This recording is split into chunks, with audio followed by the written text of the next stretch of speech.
tal? Muy buenos días. Este es otro podcast de Shareblock que les traemos. En el día de hoy vamos a hablar acerca de un tema bastante controvertido, pero no menos apasionante, que se trata acerca de lo que suele suceder en estos mercados de criptomonedas, que son los famosos pump and dump, o sea, las subidas y bajadas súbitas que suelen tener las criptomonedas en ciertos momentos. Yo creo que cuando hablamos de pumps and dumps, lo primero que se nos ocurre a la cabeza es los grupos de señales. Los grupos de señales, digamos, es una versión más masificada de lo que sería un pump and dump, donde al final, en palabras coloquiales, sería el juego de la silla. Entra un grupo de personas, ofrecen que van a tener buenos ingresos por invertir en X proyecto y en cuestión de minutos te suben el valor de un proyecto, el precio de un proyecto y al final igualmente venden con su ganancia y dejan la pérdida a una gran cantidad de personas. Eso es básicamente un pump and dump. A mí, o sea, tipo, el tema de los pump and dump es algo que desde mi punto de vista existe no solamente en los mercados cripto. Obviamente en el mercado cripto es donde hoy en día se hace, es muy fácil de evidenciarlo, de apreciarlo, por la misma naturaleza del mercado en general, ¿no? Hacer un mercado chico, un mercado muy susceptible de que grandes capitales lo puedan mover con mayor facilidad. Pero si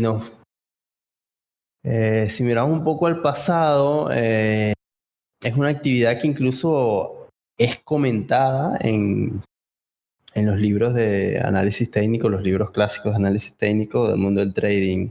Hay incluso anécdotas de muchos traders como Jesse Livermore, entre otros, que ellos mencionaban que a principios de décadas del siglo XX, muchos grupos de capitales se organizaban para comprar una acción y ocurrían este tipo de pump. Así que básicamente no es algo nuevo. O sea, que el mercado cripto es el que es donde se está haciendo más énfasis, es donde ocurre más habitualmente, pero también es una actividad que también ocurre en los mercados tradicionales y que ocurría hace muchísimos años con mayor énfasis. De hecho, hay anécdotas incluso que hasta el mismo JP Morgan se organizaba junto con sus aliados para comprar acciones de, no sé, de empresas ferrocarriles, por poner un ejemplo, y las pumpeaban como desquiciados. Claro, pero eso ocurría cuando no había tanta regulación como en este momento.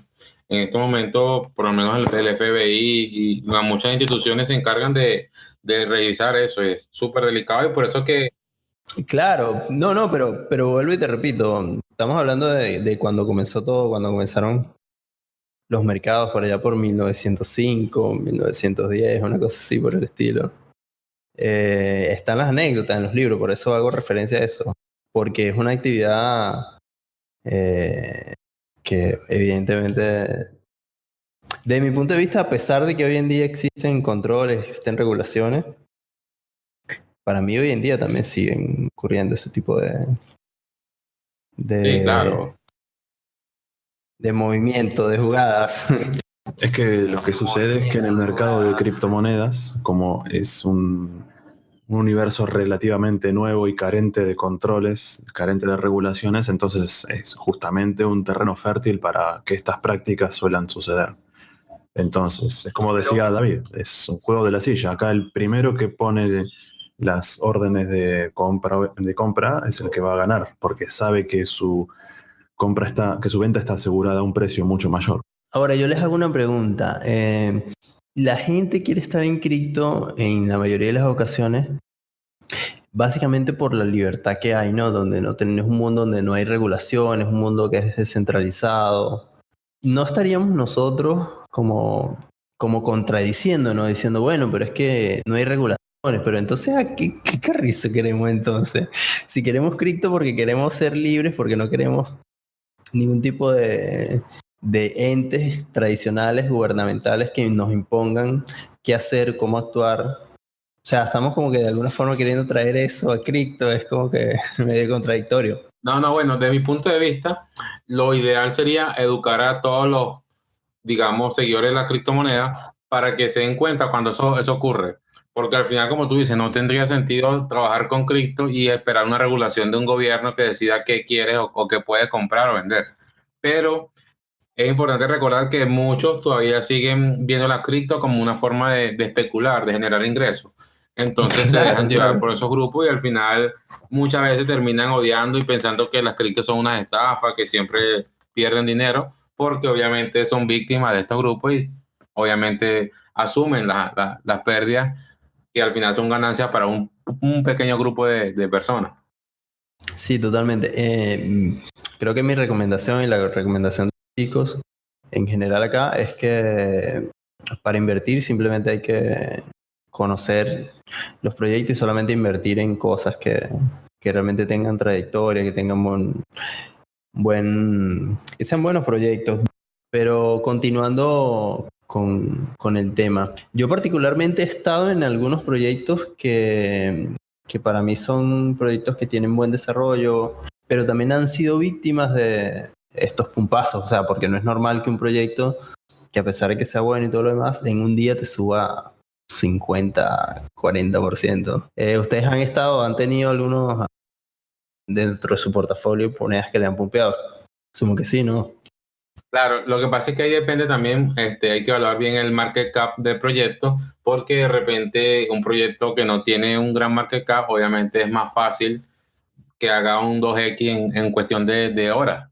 Pero a mí por lo menos yo no invierto, no soy de esas personas que invierten en proyectos con un market cap súper mínimo, porque al final, o sea, así como puedo ganar mucho, puedo perder muchísimo en cuestión de minutos. Pero sí he estado, sí he seguido monedas que de repente tienen una gráfica sospechosa que tú te das cuenta prácticamente, mira, esto lo pumpearon y lo dumpearon y muchas veces quedan peor. Y si son proyectos que están comenzando, hasta capaz y terminan por cerrar el proyecto, por terminarlo, porque al final no se recuperan de ese movimiento. Una noticia que se divulgó bastante, ¿no? En todos los medios de comunicación del ecosistema, que fue la caída abrupta de Matic. Hablemos un poquito de eso. Si tienen algo, si leyeron algo interesante por ahí que quieren compartir. Bueno, en principio Matic venía, si bien es un gran proyecto, venía con una performance, digamos, bastante aceptable, venía subiendo tranquilo hasta que en la última semana fue que hizo un rally espectacular. Y sin embargo, más o menos que se aleja se aleja de el concepto que tenemos de pump and dump, porque no fue una suba de un día para el otro, sino fue un proceso que parecía que tenía cara de ser orgánico, que era un crecimiento natural, pero bueno, sucedió de que en un momento unas grandes ballenas, grandes tenedores de esos tokens, decidieron vender masivamente, lo cual provocó pánico y se produjo un efecto dominó. Entonces, es como que se aleja un poco de lo que es el concepto tradicional de pump and dump, que te sube de un día para el otro, como decía Tito, un 50%. Acá no fue el caso, subía todos los días un 10, un 15, hasta que cuando llegó a un precio relativamente exagerado, bueno, no exagerado, sino que bastante interesante, los grandes tenedores decidieron vender sus posiciones. Entonces, obviamente, hubo mucha oferta, poca demanda, el precio se cayó. Sí, yo creo que también la situación general del mercado hace que digamos, todo el mundo esté a la expectativa de que ocurra un gran movimiento y no quedarse fuera. Entonces, de repente, eso también puede contribuir a que ocurran esas situaciones, la situación general del mercado como está. Bueno, eso lo que acabas de decir es otro gran concepto dentro de las criptomonedas que se da muy a menudo, que es el FOMO, es the fear of missing out, o sea, el miedo a perderse, del tren, digamos. La gente ve que algo está subiendo constantemente todos los días un 15%, ¿y qué sucede? Psicológicamente dice, uy, no me puedo perder esto, tengo que subirme a este tren antes que se me vaya. Entonces, ¿qué sucede? La gente se fomea, decimos nosotros, ¿no? Nuestra jerga. Entonces compra a un precio altísimo y cuando sucede generalmente que viene una caída tan abrupta como la subida, bueno, esa gente directamente pierde su dinero. 73% cayó en pocas horas. Yo en ese sentido sí veo que, a diferencia de la opinión de Leo, yo sí creo que aquí hubo una jugada clara de manipulación. Porque justamente estoy viendo el gráfico de Matic y fue una subida que duró pocos días, duró 15 días. Y para mí perfectamente pudieron haber estado orquestando un movimiento de este tipo. Y es que precisamente la tendencia la forman y la gente se va subiendo y pasan lo que vos decís. La gente se fomea y ya cuando están todos adentro y le vienen y le tiran la venta y le tiran todo para abajo. Para mí esto, lo de Matix, a mí me parece que fue un movimiento de manipulación clara. Sí, bien organizado, bien gestado, pero en 13 días 160% y la gente sigue comprando, es como para sospechar. Yo por lo menos yo creo que en lo particular, los grupos de señales, digamos, son la forma más fácil de crear esos grupos de pump and dump a nivel público. Pero yo estoy casi seguro que, digamos, las grandes ballenas se comunican entre sí y tienen, digamos, la ventaja al momento de competir contra el resto del mercado.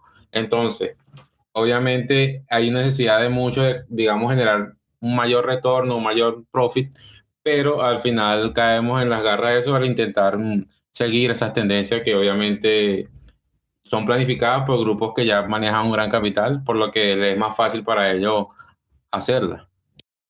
Totalmente. Hay que aclarar algo, ¿no? O sea, esto también lo digo para los usuarios y para todo aquel que quiera entrarse en el mundo de las inversiones.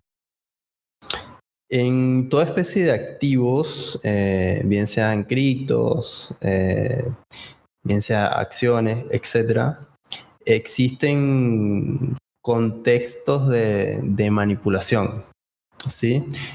Llevándolo al plano real, algo que pasó mucho este año es el tema de la guerra de tarifas entre China y Estados Unidos.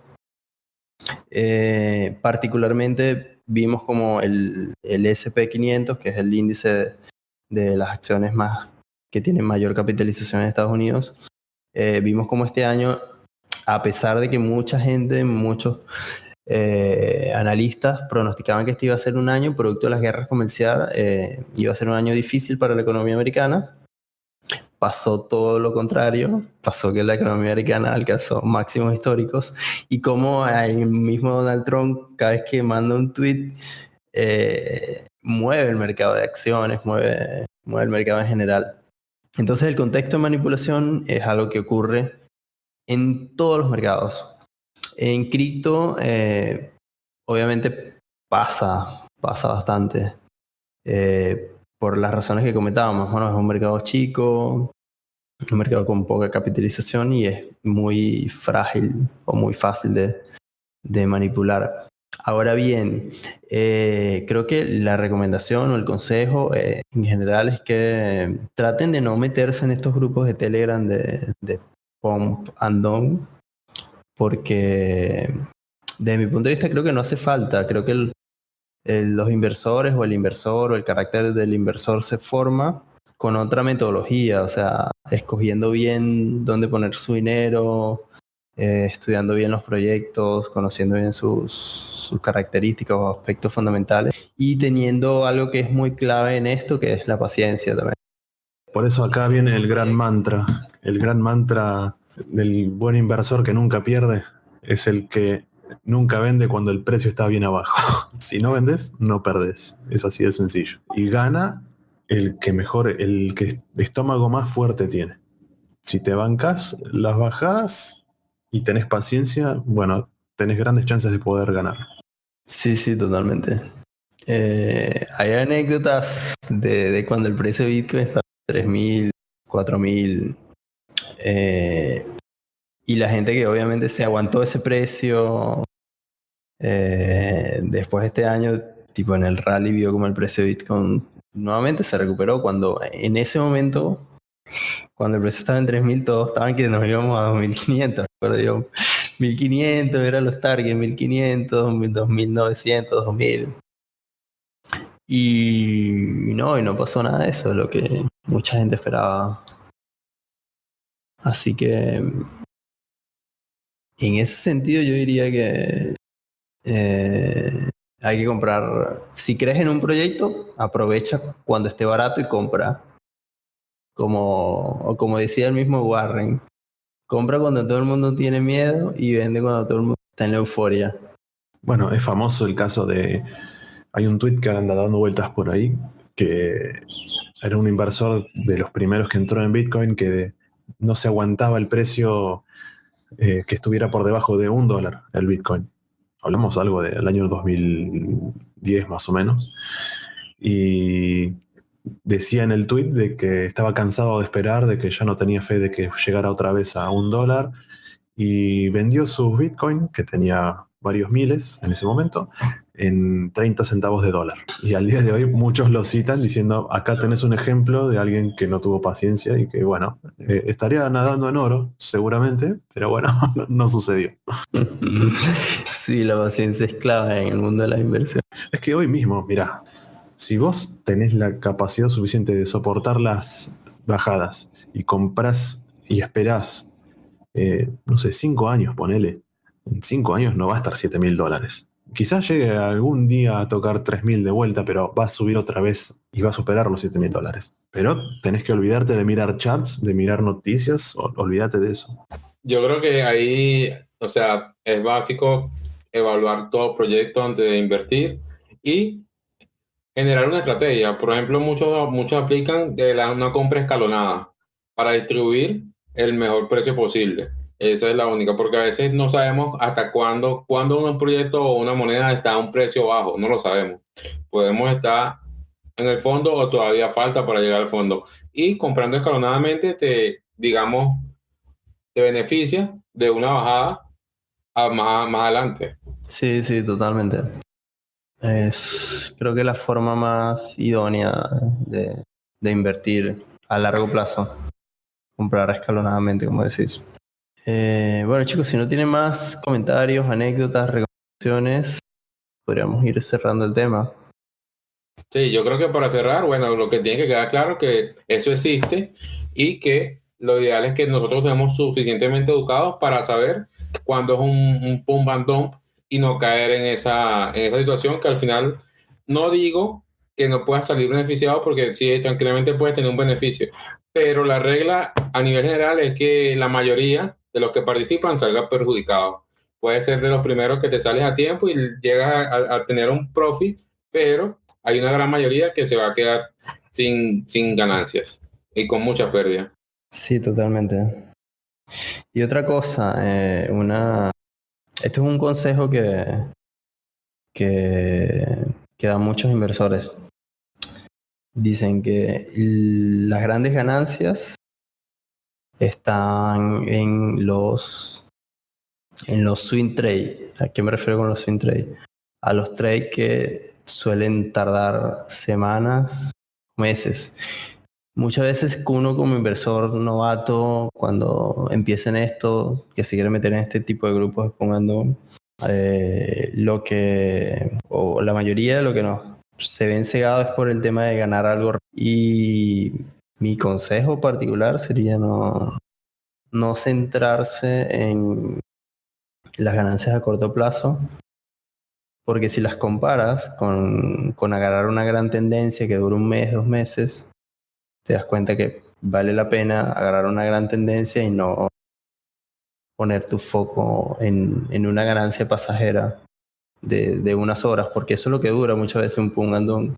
O sea, el precio te pumpea 30, 40%, pero a las horas ya te cae de vuelta. Así que desde mi punto de vista, estás perdiendo tu tiempo si caes en eso. Y hay que ver siempre que al final, sí, o sea, muchos de estos grupos se venden como grupos de señales que no son pump and dump, sino que supuestamente hacen análisis técnicos, evalúan gráficas, evalúan monedas, y al final no es un pump and dump según ellos, pero hay que, digamos, pensar un poco que si al final alguien tuviera un método que pudiera beneficiarlo a nivel del trading, obviamente no lo compartiría, porque al final, digamos, estaría disminuyendo su efectividad.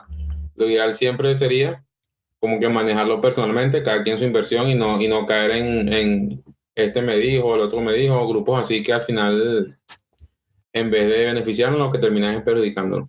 Sí, totalmente. Bueno, chicos, ya para ir cerrando. Bueno, eso creo que ha sido todo por esta emisión, así que seguramente vamos a volver a tocar este tema en próximas emisiones, conforme vaya pasando seguramente otra vez en el mercado y bueno, estaremos atentos a eso. Así, bueno, cada vez vamos aprendiendo entre todos un poquito más acerca de cómo cuidar nuestros ahorros, nuestras inversiones y bueno, no ser víctima de este tipo de maniobras cuasi fraudulentas, digamos, ¿no? Así que bueno, los esperamos en la próxima. Adiós.